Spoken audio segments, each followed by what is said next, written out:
रामचंद्र गुण पर नहीं लागा, रामचंद्र गुण पर नहीं लागा, रामचंद्र गुण पर नहीं लागा, रामचंद्र गुण पर नहीं लागा, सुनते ही सीता कर दुख भागा, सुनते ही सीता कर दुख भागा, लागी सुने श्रवण मन लाई, लागी सुने श्रवण मन लाई, आद्यों ते सब कथा सुनाई, आद्यों ते सब कथा सुनाई, आद्यों ते सब कथा सुनाई। अच्छा बोलो, सीता जी का दुख किसने दूर किया? सीता जी के पास संपूर्ण रिद्धियां सिद्धियां हैं। बोलो, ये रिद्धियां सिद्धियां सीता जी ने हनुमान जी को दी कि नहीं दी? लेकिन वो सीता अपने साथ में रिद्धियां सिद्धियां लेकर के गई, लेकिन फिर भी रोई, परेशान हुई, कष्ट मिला। बोलो, मिला कि नहीं मिला? लेकिन सीता जी का कष्ट किसने दूर किया? जब हनुमान जी ने कथा सुनाई, राम कथा, सुनते ही सीता कर दुख भागा, भागा। इसलिए माताओं, मन लगा के कथा सुना करो, और कथा सुन के कथा पर चला भी करो। ये बात मैं इसलिए कह रहा हूं क्योंकि भगवती सीता का दुख अगर दूर हुआ है तो राम की कथा सुनने से दूर हुआ है। किसकी कथा सुनने से दूर हुआ? प्रभु राम की कथा सुनने से दूर हुआ है।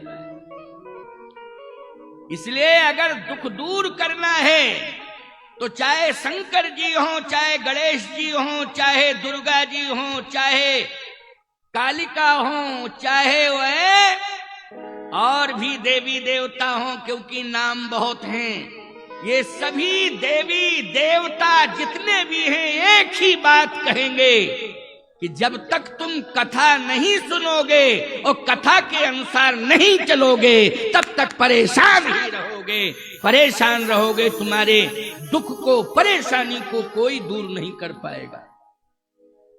ये प्रमाण मैं दे रहा हूं। रामचंद्र गुण वरने लागा, सुनते सीता कर दुख भागा। 11.5 साल भगवान राम सीता जी के साथ चित्रकूट में रहे। बड़े दुखी थे भगवान, क्योंकि जैसे ही अयोध्या छोड़ के आए तो समाचार मिल गया चित्रकूट में कि पिताश्री का निधन हो गया।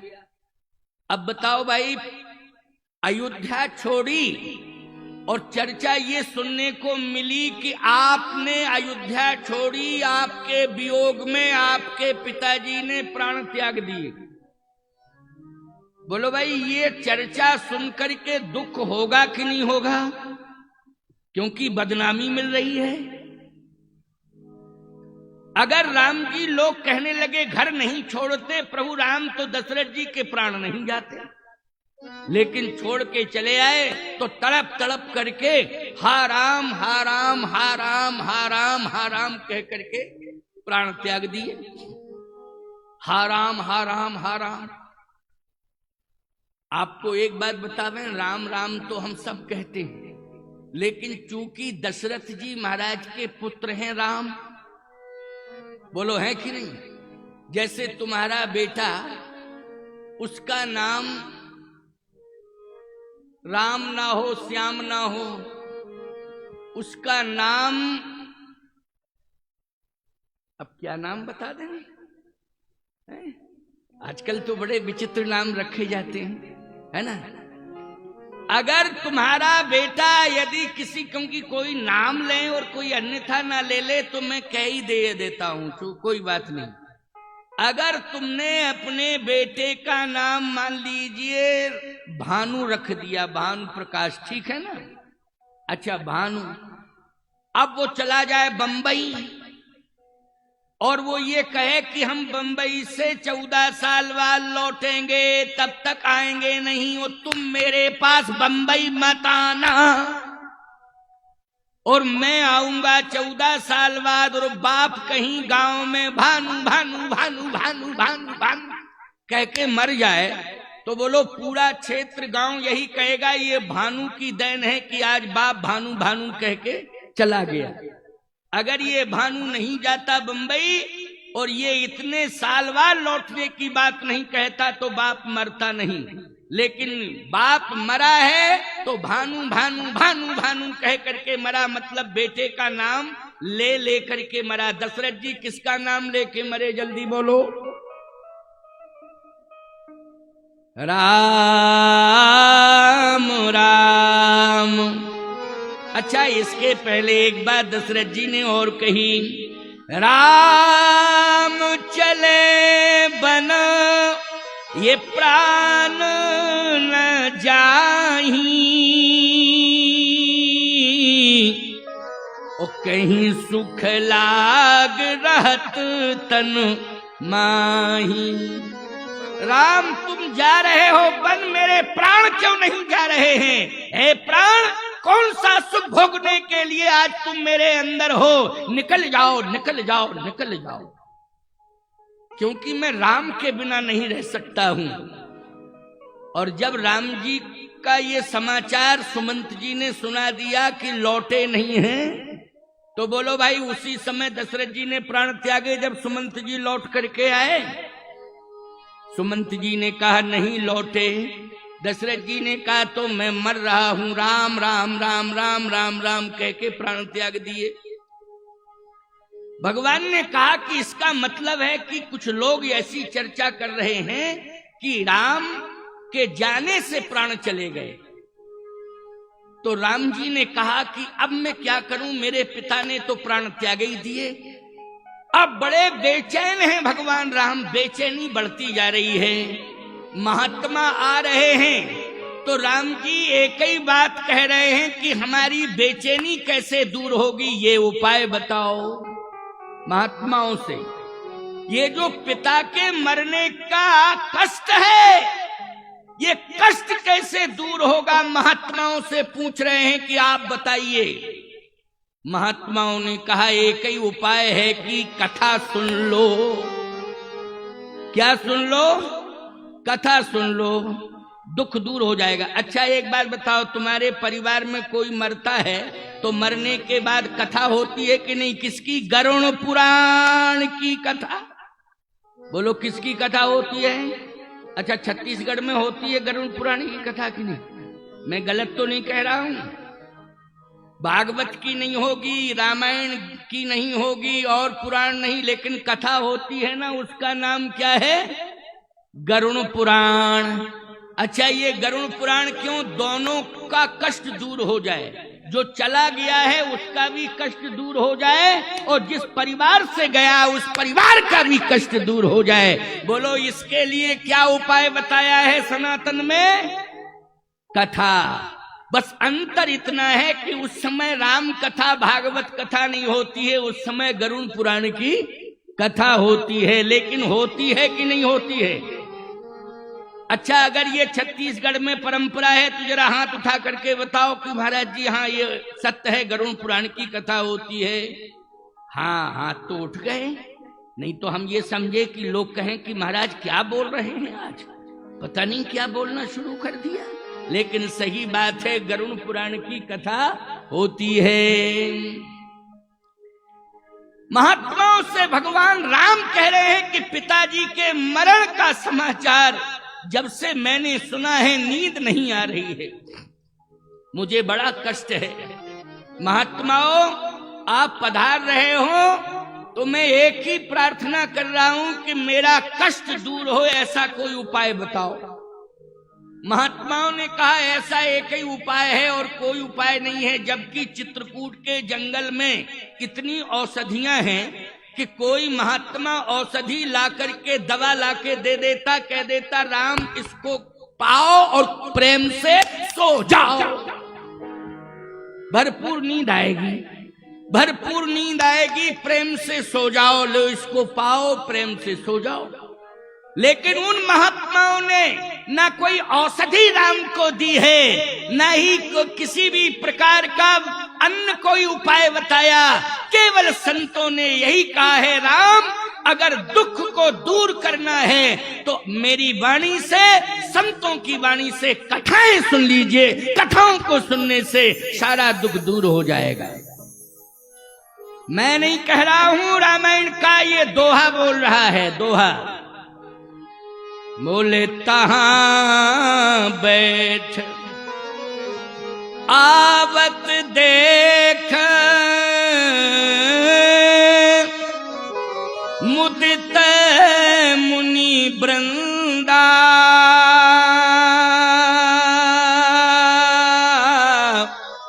कीन दंडवत रघुकुल छंदा।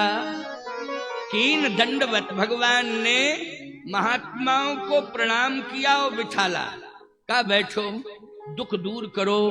महात्माओं ने कहा कथा सुनो, कथा सुनो, दुख दूर हो जाएगा। तहां बैठ मुनिगण सहित,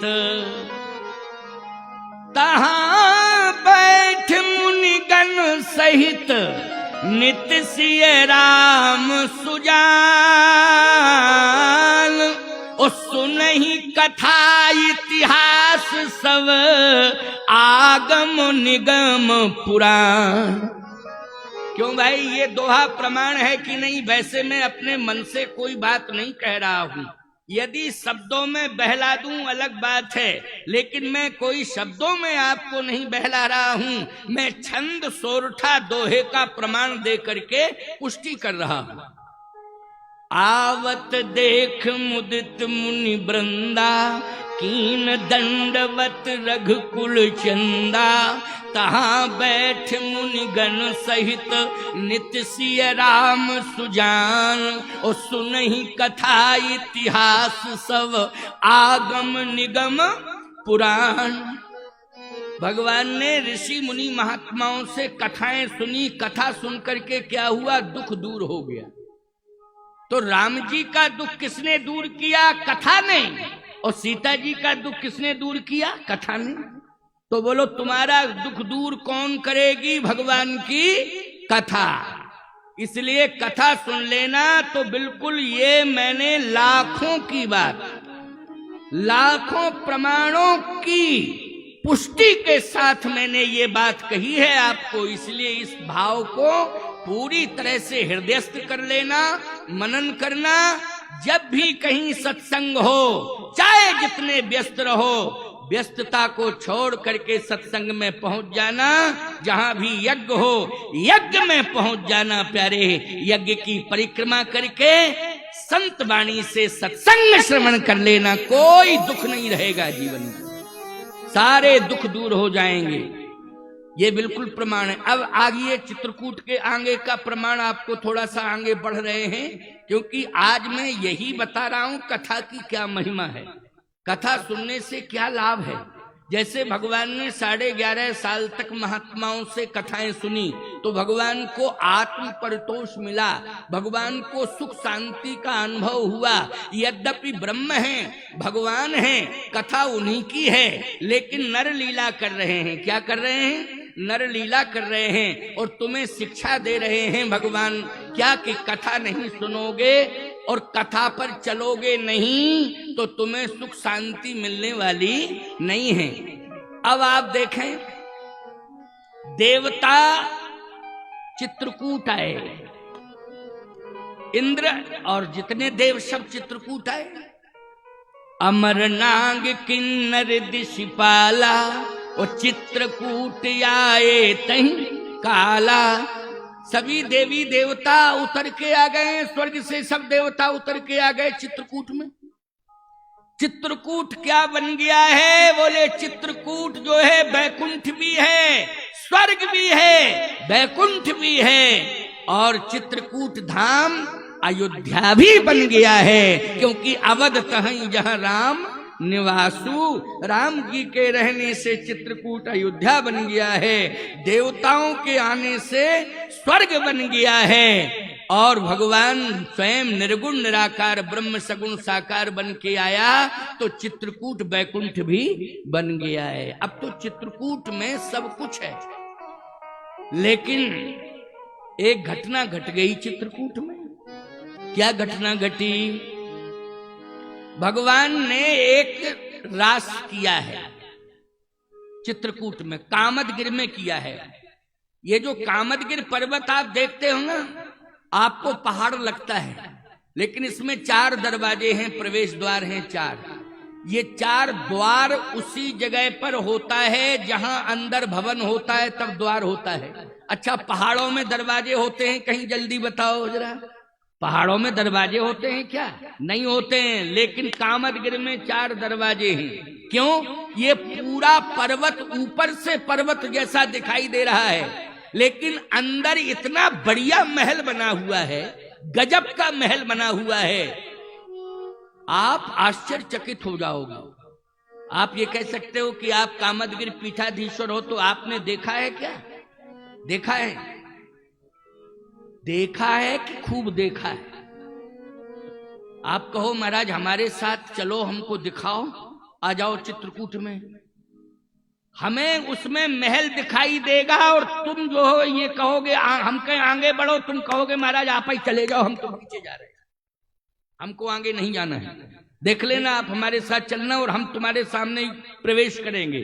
कामधेनु द्वार है हमारे यहाँ कामदगिर में, कामधेनु द्वार, वो भी मेरे ही पोजीशन में है कामधेनु द्वार, जहां से कामधेनु गाय का नित्य प्रवेश होता है अंदर, कामदगिर के अंदर नित्य प्रवेश होता है, क्योंकि कामदगिर के अंदर नित्य पूजन होता है प्यारे।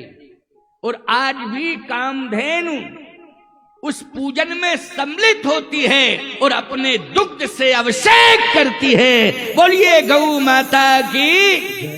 कामधेनु गाय आज भी जाती है, लेकिन तुम्हें भले ही दिखाई नहीं देता है, लेकिन जब परिक्रमा करोगे तो लिखा है कामधेनु द्वार, और जब जाओगे तो अंदर इतनी लंबी गुफा सी है, चले जाओ अंदर मिल जाएगा महल, लेकिन जाते ही नहीं हो तुम लोग, बैक हो जाते हो। एक बार एक पीछे पड़ गया, बोले महाराज हम तो चलेंगे। मैंने कहा आ जाना। अब पत्नी आई साथ में, बोली पता नहीं महात्मा कहाँ ले जावे हमारे पति को, क्योंकि ये तो साधु है, अब हम तो परिवार वाले हैं। तो पत्नी आई साथ में, हमने कहा चलो परिक्रमा में गए तो कामधेनु द्वार है, वो हमारे ही पोजीशन में, वहां अखंड कीर्तन चल रहा है, 24 घंटे ध्वनि चलती रहती है, कभी ध्वनि बंद नहीं होती है। आप जब भी चित्रकूट जाएं परिक्रमा करें तो कामधेनु द्वार मिलेगा, वहां पर कीर्तन चल रहा है, समझ लेना कि मेरे ही कामता नाथ भगवान का ही वो स्थान है कामदगिर पीठ का। तो मैं गया, मैंने कहा आओ मेरे साथ में। जैसे ही मैं घुसा और थोड़ा अंदर गया तो वो भी पीछे से मेरे साथ में। अब पत्नी ने हाथ पकड़ा, बोले नहीं जाओगे नहीं जाओगे नहीं जाओगे। मैं काफी दूर चला गया, मैंने कहा वो कहाँ चला गया। अब आवाज आ रही थी नहीं जाओगे नहीं जाओगे नहीं जाओगे। अब बोलो भाई तुम जाओगे तो तुम्हारी पत्नी नहीं जाएगी साथ में, और जाएगी नहीं और तुमको जाने भी नहीं देगी। अच्छा एक बात बताओ परिवार वालों, हम तुमसे ही पूछना चाहते हैं, मरने का इतना डर क्यों लगता है तुम्हें, इतना भय क्यों लगता है? क्योंकि मृत्यु का भय ही सताता है, इसलिए तुम आगे नहीं बढ़ते हो। और मृत्यु के भय से जिस दिन मुक्त हो जाओगे तो तुम्हें कामदगिर के अंदर जो महल बना हुआ है उसका दर्शन भी मिल जाएगा, उसमें जो देवता बैठा है उसका भी साक्षात्कार हो जाएगा। लेकिन मृत्यु का भय, और ये मृत्यु का भय तुम्हें इसलिए सता रहा है क्योंकि कथा सुनने में कमी है। अभी मैं आपसे पूछना चाहता हूं, गांव गांव में श्रीमद् भागवत की कथा होती है, परीक्षित जी की कथा आपने सुनी, मृत्यु के भय से मुक्त हो गए थे कि नहीं हो गए थे? जल्दी बोलो। राजा परीक्षित जो है किसके भय से मुक्त हो गए थे? मृत्यु के भय से मुक्त हो गए थे। उन्होंने कहा ना मैं सर्प से डरता हूं, ना तक्षक से डरता हूं, ना मौत से डरता हूं, मुझे तो कथा सुननी है और कथा ही मुझे सब कुछ प्रदान कर देगी। क्योंकि हमें मौत की इसलिए चिंता नहीं है क्योंकि कथा सुनने से मेरी मुक्ति अवश्य हो जाएगी, तो मौत से डरने की कोई आवश्यकता नहीं है। क्योंकि कथा सुनने से क्या मिलती है? मुक्ति। लेकिन याद रखना, आपको महाराज तो हम और नहीं सुनेंगे कथा, क्योंकि मुक्ति का मतलब मरना, मरे तब मुक्ति। जिंदा रहोगे तब तक भक्ति मिलेगी और मरने के बाद मुक्ति मिल जाएगी। ये सबसे बड़ा लाभ है। जिंदा रहोगे तो क्या मिलेगी? भक्ति, और मरने के बाद मुक्ति।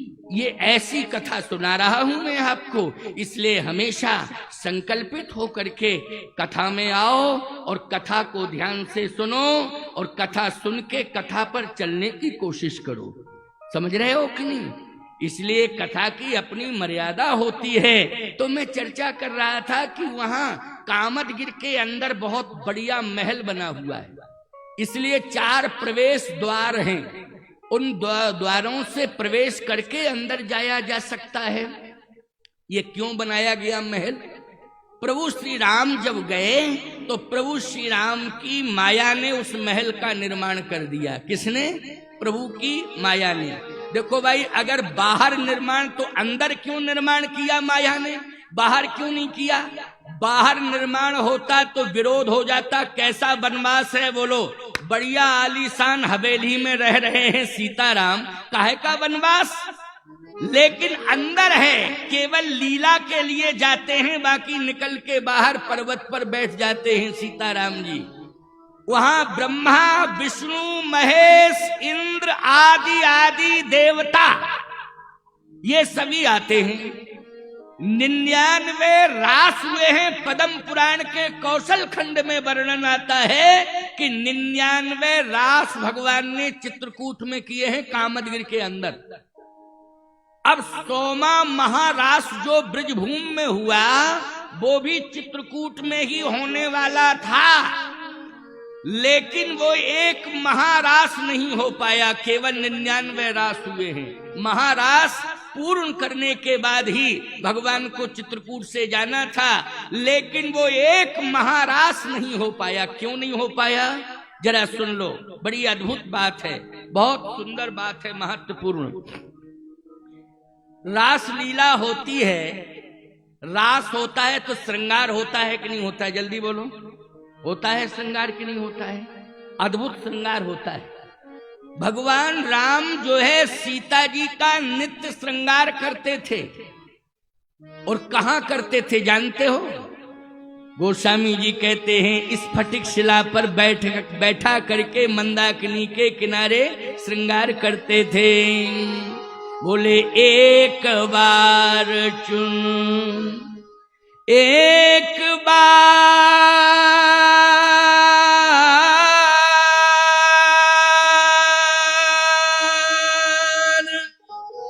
चुन कुसुम सुहाए,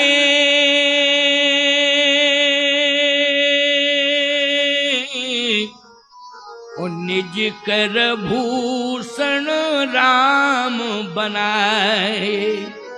निज कर भूषण राम बनाए। अच्छा बोलो भाई, ये श्रृंगार है कि नहीं? जल्दी बोलो, है श्रृंगार। भगवान ने जो है पुष्पों की कलियों को, ये पुष्प है, इनकी कलियों के सुंदर सुंदर सुंदर सुंदर आभूषण बनाए। कलियों के, पुष्पों की कलियों के।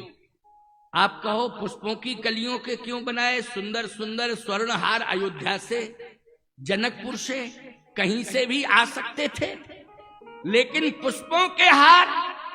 सावधानी से मेरी बात को सुनना। सोने के हार, मणियों से जड़े हुए, याद रखना, वो कीमती हो सकते हैं लेकिन सुगंध नहीं दे सकते। वो बोलो, दे सकते हैं क्या सुगंध? जल्दी बोलो, सुगंध दे सकते हैं? नहीं दे सकते हैं। क्यों? सोना कहता है हम किसी से कम नहीं, तो मोती कहता है हम तुमसे कम नहीं, मणि कहती है हम तुमसे कम नहीं। क्यों भाई? जहां झगड़ा, आपस में तनाव, टेंशन, झगड़ा रहेगा, वहां दुर्गंध आएगी कि सुगंध? जल्दी बोलो बोलो। वहां झगड़ा विवाद में तो, और यही तो होता है, बोलो होता है कि नहीं होता है? ज्यादातर क्या बतावें, अगर इनको तुमने सोने का हार नहीं बनवा के दिया तो नाराज, वो हार यदि चोरी चला जाए तो नाराज। क्या बतावें आपको हम, इतनी बड़ी विडंबना है, इतना सोने से प्रेम है, इतना प्रेम है। सावधान, सीता जैसा अगर सम्मान पाना चाहती हो, सीता जैसा अगर सम्मान पाना चाहती हो तो परिस्थिति के साथ समझौता करना सीखो, और जिस दिन तुम परिस्थिति के साथ समझौता कर लोगी, उस दिन तुम्हारे जीवन में पुष्पों का हार सोने के हार से भी ज्यादा महत्वपूर्ण सिद्ध हो जाएगा। महत्वपूर्ण सिद्ध हो जाएगा कि नहीं, यही पुष्पों का हार बहुत सुंदर है, क्योंकि परिस्थिति अभी सोने के हार के लिए अलाउ नहीं कर रही है, इसलिए ये पुष्पों का हार ही बहुत अच्छा है, ये बहुत सुंदर है। सीता जी ने मुस्कुरा करके उन आभूषणों को देखा है।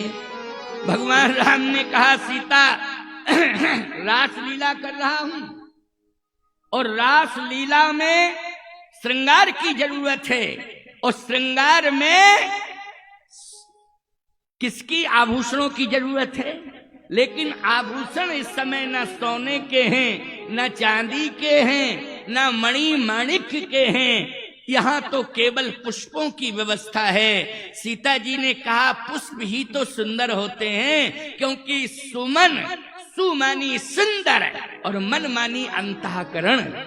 क्योंकि हमें सीता जी ने कहा, हे स्वामी, हमें सुमन की ही आवश्यकता है, हम उसी को स्वीकार करते हैं जिसका सुंदर अंतःकरण होता है, हम उसी को स्वीकार करते हैं। इसलिए हम निश्चित रूप से सोने के हार को नहीं, हम तो पुष्पों के हार को स्वीकार करेंगे।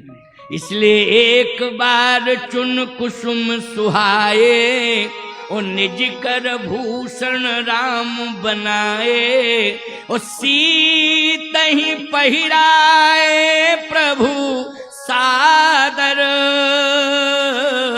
ओ बैठे फटक शिलायति सुंदर। ये मंदाकिनी के किनारे है इस फटिक शिला। जब चित्रकूट जाओगे तो मंदाकिनी के किनारे इस फटिक शिला जाना, जरूर दर्शन करना। जहां सीता जी बैठती थी वहां पत्थर ऐसा मुलायम हो गया, ऐसा मोम की तरह पत्थर हो गया कि उसमें बैठने के निशान बन गए हैं। अच्छा बोलो भाई, पत्थर मुलायम नहीं होता है, होता है क्या? पत्थर मुलायम होता है क्या है? जब किसी का हृदय कठोर होता है तो लोग कहते पत्थर दिल हो गया। कैसा दिल हो गया? बोले पत्थर दिल हो गया। इसका मतलब है कि पत्थर कठोर होता है, पत्थर मुलायम नहीं होता है। लेकिन चित्रकूट के जिस पत्थर पर सीताराम जी बैठते थे, मंदाकिनी के तट पर, आज देख करके आओ, आंखें खुल जाएंगी तुम्हारी, वहां बैठने के निशान बन गए, क्योंकि पत्थर भी कोमल हो गया प्यारे, मोम की तरह कोमल हो गया पत्थर। ये है परिवर्तन। ये क्या है? परिवर्तन। राम जहां बैठ जाएं वहां कठोर भी कोमल हो जाता है। जिसके हृदय में राम की कथा बैठ जाए उसका कठोर हृदय भी कोमल बन जाता है, कठोर हृदय भी कोमल बन जाता है। इसलिए कथा जरूर सुनना चाहिए। लेकिन श्रृंगार हो ही रहा था और महारास की तैयारी चल रही थी। 99 रास तो हो गए थे, लेकिन महारास के लिए उस दिन भगवान विशेष रूप से श्रृंगार कर रहे थे, क्योंकि महारास करना है और महारास में ही विश्राम होने वाला था। लेकिन जैसे ही भगवान श्री राम महारास के लिए सुंदर श्रृंगार कर रहे थे, उसी समय महारास के महाश्रृंगार में पता नहीं कहां से इंद्र का बेटा जयंत आ गया। अब आ कहां से गया? स्वर्ग से आया होगा, क्योंकि देवता आए थे महाराज देखने के लिए। बोलो, महाराज देखने के लिए कौन आए थे? देवता। यह है महाराज की विशेषता। देखने के लिए देवता आए थे, उन्हीं देवताओं में आ गया इंद्र का बेटा जयंत। जयंत ने देखा कि ये क्या हो रहा है, इतना सुंदर श्रृंगार। याद रखना, दृष्टि पड़ गई इसकी। मैं एक बात कहता हूं कि कौवा काला होता है। क्यों भाई, होता है कि नहीं होता है? अच्छा, कौवा ऊपर से भी काला और अंदर से भी काला है? बोलो, अंदर से भी काला होता है कि नहीं होता है? मैं आपको एक बात और बता दूं, चाहे जितना अच्छा कौवा को भोजन करा दो, लेकिन कौवा ईमानदारी के साथ बताओ, उसकी दृष्टि गंदगी पर जाएगी कि नहीं जाएगी? बोलो जल्दी। जाएगी। जहां पर जूठा मूठा पड़ा रहता है, जहां पर गंदगी होती है, बोलो वहीं उसकी दृष्टि जाती है कि नहीं जाती? चाहे जितना, अरे मैं कहता हूं कौवा को गंगा में स्नान करा दो, फिर भी वो पवित्र नहीं होता है कौवा। कौवा को तुम चाहे जितना बढ़िया भोजन बना के खिला दो, लेकिन फिर भी वो भूखा ही रहता है, गंदगी का भूखा रहता है। वो जूठे पर ही उसकी निगाह जाती है। तो याद रखना, जैसे ही इसकी दृष्टि पड़ी तो याद रखना, इसके मन में मैल आ गया। क्या आ गया? मैल। लोग कहते हैं कि कौवा बन गया, मैल आते ही कौवा बन गया। वो समझ गए हो कि नहीं? दृष्टि में दोष आया और मन में मैल आया, तो उसी समय क्या बन गया? ये कौवा बन गया। याद रखना, इसकी दृष्टि में दोष आया, इसलिए कौवा बन गया। और यदि चित्रकूट में महात्माओं का सत्संग सुन लेता तो कौवा नहीं बनता, हंस बन जाता। प्यारे, हंस बन जाता। बोलो, क्या बन जाता? हंस बन जाता। लेकिन क्या बन गया? बोले कौवा बन गया। अगर दृष्टि में दोष होगा प्यारे, तो याद रखना, तुम पक्षियों में भी निकृष्ट पक्षी माने जाओगे। क्या माने जाओगे? निकृष्ट। अच्छा, पक्षी का अर्थ केवल पंख वाला ही नहीं होता है। पक्षी का अर्थ ये भी होता है कि ये हमारा पक्षी और ये हमारा विपक्षी। क्यों भाई? पक्षी का अर्थ केवल पंख ही वाला नहीं, पक्षी का अर्थ ये भी होता है कि ये हमारा पक्षी और ये हमारा विपक्षी। तो याद रखना।